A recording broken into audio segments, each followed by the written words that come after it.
¿Qué tal? Muy buenos días a todas y a todos. Mi nombre es Iván, soy estudiante del profesorado en Comunicación Social en nuestra facultad.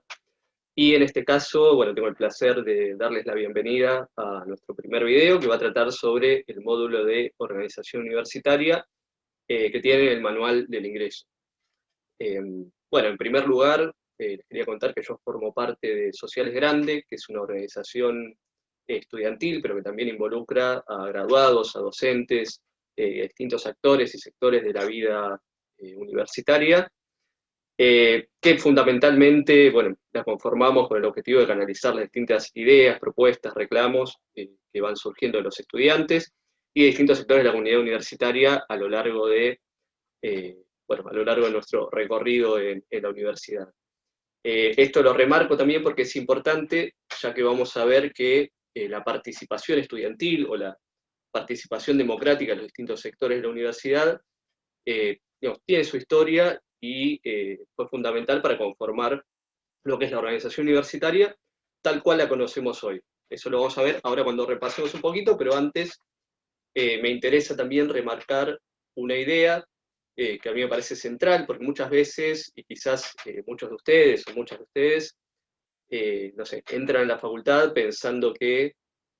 no sé, ingreso por esta puerta, dentro de 4 o 5 años tengo un título, salgo por la otra puerta y continúo con mi vida individual, como si la universidad fuese un mero instrumento educativo, un mero instrumento para que cada uno cumpla sus objetivos individuales en la vida, pero a veces se naturaliza, es como si estuviese ahí porque sí, eh, como si no tuviese un proceso histórico que la conformase tal cual la entendemos hoy. Un ejemplo, por ejemplo, valga la redundancia, tiene que ver con que nosotros tenemos en Argentina universidades públicas gratuitas y nuestro vecino Chile o Colombia tienen que pagar impuestos, digamos, tienen que pagar un arancel para poder hacer una carrera universitaria y muchos de ellos se vienen a estudiar acá. Esto tiene que ver con los procesos históricos que se fueron dando en los distintos países. Como, bueno, vamos a repasar bien ahora, nuestro país tuvo un siglo pasado bastante turbulento, cargado de dictaduras, y esto influyó muchísimo en lo que fue el desarrollo de la organización universitaria y la vida universitaria hasta el día de hoy. Pero bueno, les comentaba esta idea de no naturalizar la universidad como un mero instrumento donde uno entra por una puerta, dentro de 5 años tiene un título y se va por la otra. La realidad es que la universidad, tal como la conocemos hoy, tiene su historia, es producto de disputas entre proyectos de país que se fueron dando a lo largo de este último tiempo, y es también tal cual es porque tuvo un elemento fundamental que es la participación estudiantil, la participación docente y las distintas instancias en las cuales se intenta democratizar y avanzar en derechos y avanzar en las formas de cogobierno, por ejemplo, para conocerla como la conocemos hoy. Vamos a ver que como estudiantes no somos meros objetos que reciben conocimiento, sino que podemos ser sujetos activos y a lo largo de nuestra historia fuimos sujetos activos en la conformación de las universidades, en la posibilidad de que se difundan ideas libremente, en las luchas contra las dictaduras. Digamos, como estudiantes tenemos un rol importante e incluso eso se reconoce desde hace ya más de un siglo en lo que es el cogobierno universitario. Como ustedes, bueno, como decía recién, a veces uno naturaliza la universidad, piensa que es algo que está ahí y ya. La realidad es que si uno se pregunta cómo se eligen las autoridades de una universidad, hoy en día podemos ver que a lo largo de esas luchas se logra un proceso realmente democrático, en el cual estudiantes, docentes y no docentes y graduados influyen en la conformación de las autoridades de la universidad. Con lo cual, nada, esta primera idea tiene que ver con que la universidad es producto de un proceso histórico y los estudiantes fundamentalmente no somos sujetos pasivos que reciben conocimiento, sino que somos sujetos activos en la construcción de la universidad y en la construcción del conocimiento también. Pero bueno, ahora arrancamos más estrictamente con lo que dice el módulo. Empecemos, bueno, por un repaso histórico. Bien, durante el siglo XX, decíamos, fue un periodo bastante turbulento para nuestro país. Quienes hayan hecho historia en el secundario o les interese nuestra historia simplemente, recordarán que estuvo plagado de dictaduras, periodos de democracia fallidas, como la década infame, o durante la proscripción del peronismo, los gobiernos radicales muy débiles ante el poder de los militares. Y en este marco, la universidad tuvo distintos cambios,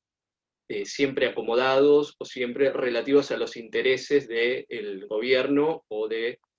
poder de turno que regía en nuestro país. Pero bueno, eso es el siglo XX, eso es en el siglo XX. Las primeras universidades datan de un tiempo atrás. La primera fue la Universidad de Córdoba, fundada en 1613 por la Orden de los Jesuitas, que es una orden que depende de la Iglesia Católica, del Vaticano, y se funda previo a la fundación de nuestro país, se funda en el Virreinato del Río de la Plata, con lo cual es una universidad muy antigua, tiene ya 400 años de historia. En ese sentido se funda para la formación religiosa, pero después aparece la Facultad de Derecho y se van desarrollando distintas carreras. Después le sigue la UBA, la Universidad de Buenos Aires, fundada en 1821 por el gobernador Martín Rodríguez, que bueno, después empieza a contar con departamentos que serían lo que hoy conocemos como facultades. Posteriormente se establece la Ley Avellaneda, recibe ese nombre porque fue propuesta por Nicolás Avellaneda, en 1885, que regula estas dos universidades y sienta las bases de lo que después va a ser el tipo de organización universitaria, en este caso dependiente del Poder Ejecutivo Nacional. Las bases básicamente eran que cada universidad debía estar regida por un rector, acompañado por una asamblea universitaria donde estuviesen representados distintos sectores docentes,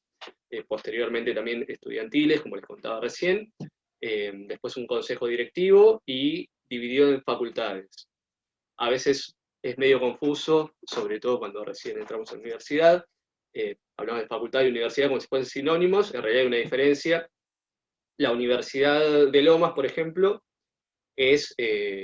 por una totalidad académica que está compuesta por partes, por unidades académicas. Serían las facultades, tiene 5, las facultades sociales, derecho, agrarias, económicas e ingeniería. Cada facultad tiene su decano y la universidad tiene el rector, que sería la autoridad máxima. Hay además, tal como lo establecía la ley Avellaneda, una asamblea universitaria que está compuesta por representantes de docentes, estudiantes y no docentes. Bueno, como verán, esto más o menos se mantuvo, pero en realidad tuvo sus idas y vueltas.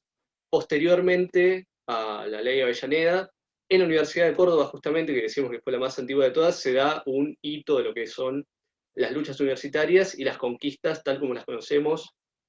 que sientan más fuertemente las bases democráticas de la universidad tal como la conocemos hoy.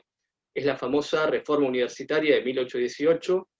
que se da en la Universidad de Córdoba, primero por algunas protestas en la Facultad de Medicina, contra las designaciones docentes y demás, pero se termina extendiendo a toda la universidad y termina cuestionando el sistema de enseñanza universitaria. Algunos, bueno, posteriormente hay una huelga estudiantil, docente, esto igual lo tiene en el texto, termina interviniendo el gobierno nacional y se terminan logrando, digamos, algunos de los, principalmente, por ejemplo, el gobierno tripartito,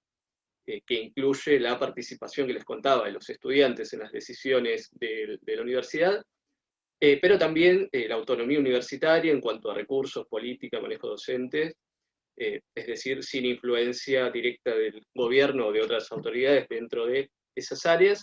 y también se plantea la gratuidad, se plantean las cátedras libres y demás. Esto fue muy importante porque, como les decía, sentó las bases del gobierno tripartito, que es tal cual lo conocemos hoy. En este periodo, entonces, se crean también las universidades del Litoral, Tucumán, y La Plata, una de las más quizás conocidas para nosotros por nuestra cercanía, entre otras. Sin embargo, fue un periodo en el cual las universidades seguían siendo para una élite, para esa clase media, quizás ligada al puerto, más con trabajos administrativos, que surge con el irigoyenismo, pero seguía siendo evasiva para las clases populares, para los hijos de los trabajadores. Esto, sin embargo, se revierte luego del proceso de industrialización que se va dando en nuestro país, la llegada del peronismo como un un gobierno que expande los derechos, sobre todo a los trabajadores, y que legisla muchas cuestiones que están incluso vigentes hasta hoy en día en cuestión de derechos laborales. Esta ampliación, esta masificación, esta mejor calidad de vida de los trabajadores, luego deriva también durante el peronismo en uno de los hitos de la historia universitaria de nuestro país, que es la sanción del decreto en 1949, que garantiza la gratuidad universitaria. Esto fue vanguardia en su momento, hasta hoy en día, bueno, mencionamos el ejemplo de Chile y Colombia recién, a nivel regional fue realmente importante, y generó que la matrícula, bueno, el decreto fue del 49, pero en 1947 la matrícula universitaria era de 50.000 inscriptos en nuestro país, y en 1955 era de 140.000, con lo cual hubo una gran ampliación, y bueno, esto fue un hito importante, como lo decíamos, al igual que la reforma universitaria. También hubo otras legislaciones, se creó la Universidad Obrera Nacional, hoy conocida como UTN, y también hubo otra legislación que modifica la ley de Avellaneda, y acá entramos en una cosa medio de marchas y contramarchas respecto a las legislaciones, pero básicamente le daba más atribuciones al Poder Ejecutivo a la hora de elegir a los rectores, pero también ordenaba la cuestión de la cuestión de cómo debían ser los manejos al interior de las universidades en cuanto a procedimientos, y bueno, después también daba becas a los hijos de trabajadores y demás. En este sentido hubo una ampliación importante de derechos respecto de las universidades para mayor cantidad de gente. Y después, hablando de marchas y contramarchas, tenemos el golpe del 55, donde se derroca al general Perón, comienza la dictadura de Aramburu, comienza un periodo bastante represivo, después hay algunos gobiernos democráticos, después viene Onganía, se deroga la ley del peronismo, se restituye la ley de Avellaneda, después se reemplaza por un decreto que habilita la creación de universidades privadas, esto durante el gobierno de Aramburu, que sería la primera dictadura. Después viene la dictadura de Onganía, que es quizás uno de los momentos más represivos, previo a la dictadura del 76, para la militancia, para la política estudiantil o para las universidades. Se prohíbe directamente la participación estudiantil en cuestiones políticas o cuestiones de demandas y demás. Se interviene en las universidades con rectores del Poder Ejecutivo, se anula, o sea, dependientes del gobierno, se anulan las asambleas universitarias, el gobierno. Realmente es un periodo en el que se torna bastante densa la cuestión. Es el periodo donde se da la famosa Noche de los Bastones Largos, dado que la UBA, la Universidad de Córdoba y distintas universidades,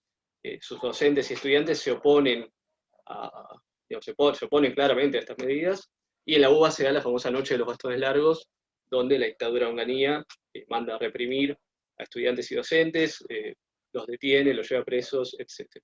También en este periodo se da un dato que es importante para nosotros, que es la conformación de la Universidad de Lomas. Esto se da a través de una idea que tenía incluso la dictadura de empezar a descentralizar de las grandes ciudades a la población universitaria, dado que eso generaba, digamos, a ver, mayor población universitaria en las grandes ciudades, generaba más agitación estudiantil y era más problemático para que las dictaduras pudieran mantener el control. Bueno, Tacchini en ese momento presenta un plan de nuevas universidades nacionales, se presenta la de Lomas como una posibilidad, y en el 72 es aprobado y se crea nuestra Universidad de Lomas. Si bien el contexto en el que se crea era bastante adverso, luego esto va a ir cambiando. Ya en 1973 vuelve la democracia a nuestro país con el triunfo del gobierno de Héctor Cámpora, muchísima participación de la juventud, sobre todo la juventud que fue muy reprimida durante los años anteriores, empieza a adherir al peronismo por una cuestión de rebeldía con las dictaduras, de reivindicación de los derechos obtenidos por generaciones anteriores, y hay una fuerte participación política, estudiantil y demás. Bueno, en este periodo se normalizan las universidades, pero al poco tiempo, en el 76, no, perdón, al poco tiempo muere Perón, queda a cargo López Rega, y en el 76, bueno, hay un nuevo golpe de Estado, asumen Videla, Agosti y Macera como la junta militar que va a gobernar el país, el periodo quizás más oscuro de nuestra historia. Se vuelven a anular las leyes normalizadoras del gobierno anterior y se vuelve a pasar todo el control de las universidades a manos de la dictadura militar. Luego, con la vuelta de la democracia, se anula, se vuelve a normalizar, usaba mucho la palabra normalizar todos, Alfonsín también, se vuelve a normalizar la situación de las universidades, se vuelven a intervenir de manera provisoria hasta que haya una legislación de fondo. Esta legislación llega en 1995 y es la legislación vigente hasta el día de hoy, es básicamente la Ley de Educación Superior, que establece distintas cuestiones que las vamos a repasar rápidamente. Es la primera ley, por empezar, que regula la totalidad de la educación superior de nuestro país, no solo el sistema universitario. También tiene la particularidad de que se da en el medio de la ola neoliberal de los 90, durante el menemismo, dijimos 1995, y bueno, es cuando se pone en cuestión las aptitudes del sistema universitario como abierto, expandido, inclusivo, y se empiezan a ver cuestiones más relativas a la calidad educativa, a la evaluación. Se crea la Comisión Nacional de Evaluación y Acreditación Universitaria, la CONEAU, que es la encargada de calificar y aprobar todos los planes de estudio, todas las carreras y distintas cátedras que se implementan en las distintas universidades de todo el país. También es la primera ley que regula el cogobierno universitario, reconoce las cuestiones de autonomía, el rol indelegable del Estado a la hora de prestar, y acá hay otra controversia también, prestar el servicio de educación superior, no lo reconoce como un derecho, lo cual también tiene que ver con estos debates que decimos respecto del modelo universitario que se quiere y que se da en el medio de una ola neoliberal que no solamente ha atravesado nuestro país, sino todo el continente. Bueno, es además, bueno, establece también que el único que puede intervenir en la universidad pública es el Congreso Nacional, es decir, donde están representados digamos, todos los sectores políticos del país, no el Poder Ejecutivo Nacional, como ocurrió tantas veces en estas marchas y contramarchas. Y bueno, finalmente, para ir cerrando, hicimos todo este repaso. Quería dar un dato más que tiene que ver que entre 2007 y 2016, eso también lo tiene en el texto, se creó la mayor cantidad de universidades en nuestro país en un lapso de tiempo muy corto, lo cual contribuyó a una gran expansión del sistema universitario, de la matrícula universitaria, y también generó que haya universidades en todas las provincias del país, y sobre todo también en nuestro conurbano, donde está la mayor concentración poblacional del país, que haya distintas universidades con distintas carreras que no compiten entre sí. Si uno ve las carreras de la Universidad de Lomas, no compiten con las de Lanús no compiten con las de Almirante Brown, y eso genera que muchos estudiantes, en vez de irse a estudiar a La Plata o a la UBA, puedan estudiar cerca de su casa, lo cual fue un avance muy importante. Dijimos entre 2007 y 2016. Después, bueno, hubo algunos cuestionamientos que por suerte no pasaron digamos, a grandes modificaciones. Bueno, y en este marco, recordar nuevamente que bueno, nuestra universidad, la Universidad de Loma, fue la primera del conurbano, fundada en el 92. Contribuyó también a esta descentralización de la que hablábamos. Yo tengo acá, bueno, están en el texto anotados algunos datos. Por ejemplo, en la Universidad de Buenos Aires, de 80.000 alumnos, 23.000 eran del conurbano bonaerense para ese tiempo. En la Universidad de La Plata, el 70% eran del Gran Buenos Aires y el interior del país. Nuestra universidad contribuyó a esa descentralización, fue pionera en este proceso, y bueno, esto nos tiene muy orgullosas y orgullosos, y esperamos que, digamos, poder compartir esto con ustedes y que empiecen a sentirse parte de esta comunidad. Y bueno, nada, desde ya, de mi parte y de parte de Sociales Grande, vamos a estar acompañándolas y acompañándolos en todo este proceso. Y bueno, pueden contactarnos para lo que necesiten, seguramente estén en nuestras redes sociales en la edición del video, y si no, las pueden encontrar fácilmente, @socialesgrande es el Instagram. Y bueno, esperamos que tengan un buen arranque en el curso de ingreso, que se sientan parte tanto como nosotros de esta comunidad, y que nos podamos conocer y vernos las caras presencialmente muy pronto. Sí, bueno, muchas gracias por su atención.